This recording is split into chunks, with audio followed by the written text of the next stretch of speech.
Bonjour à tous, bienvenue à Green Holistic Healer. Je suis toujours à l'île Maurice, dans la commune de Pointe-aux-Sables. Je suis partie me baigner à la mer, dans l'océan Indien plutôt, et ça m'a fait du bien. Donc j'étais là-bas lorsque j'ai vu des jeunes filles, et parmi ces jeunes filles-là, il y avait une magnifique beauté africaine, mélanoderme. Elle avait un de ses afros, un énorme afro, et elle avait un maillot de bain avec un joli abaya. Donc abaya ou bing bing, pour ceux qui connaissent, ce qui est sur le ventre là. Les perles, souvent c'est des perles qu'on met autour du ventre là. Elle avait son maillot de bain 2 pièces et elle avait ça, c'était magnifique, et elle se baignait. Son afro était de temps en temps mouillé, mais c'était magnifique à voir, c'était une vraie beauté. Elle était parmi d'autres jeunes filles. Il y avait tous les types, hein.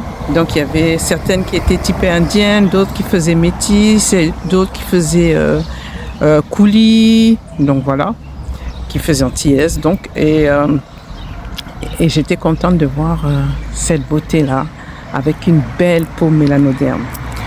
Donc je me suis approchée d'elle et je lui ai fait un compliment sur son afro. En tant que maman, en tant que grande sœur, en tant que grand-mère, c'est mon devoir de faire en sorte que la génération future soit fière de ses cheveux, de ses attributs. Et elle était contente, elle m'a fait un sourire. Oh, merci beaucoup. Donc très bien, elle paraissait très bien éduquée. Et ça m'a fait plaisir de voir vraiment des gens de ma carnation, des gens, des mélanodermes. Et c'est sur cette petite plage-là, à Pointe-aux-Sables, une plage de sable blanc, que j'ai vu les autres mélanodermes. Je ne les voyais pas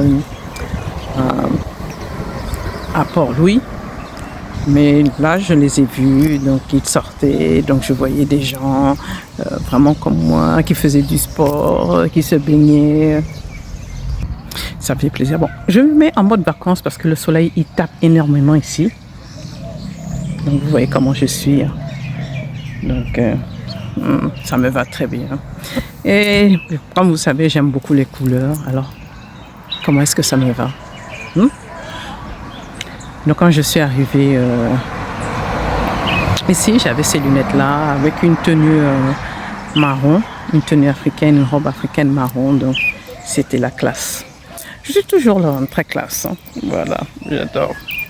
J'adore. Donc, quand je les ai vus sur ma yacht, j'ai dit, waouh, ça c'est tout moi. Même la vendeuse m'avait dit, non, non, ici les gens n'osent pas les couleurs, ils préfèrent tout ce qui est noir, marron plus foncé que ça, là. Mais moi, j'ose tout. Donc voilà, c'était ce que j'ai fait la journée là. Je m'étais allongée, j'ai le soleil qui tapait sur moi, qui tapait sur ma peau, donc ma peau est brillante, lumineuse. Là, je vais m'acheter des fruits, hein. J'ai envie de manger des raisins, donc ça fait plaisir. Donc, continuez à vous abonner, à suivre ma chaîne YouTube, et surtout, n'oubliez pas de regarder les vidéos que je fais sur les péripéties que je vis à l'île Maurice. Et je me posais la question, et on va en terminer là, je me posais la question, comment est-ce possible qu'une île qui est réputée être africaine soit habitée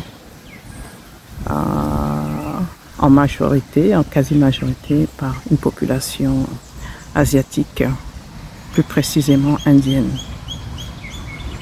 Donc, comment est-ce possible? Comment est-ce qu'ils ont réussi? Où sont les autochtones?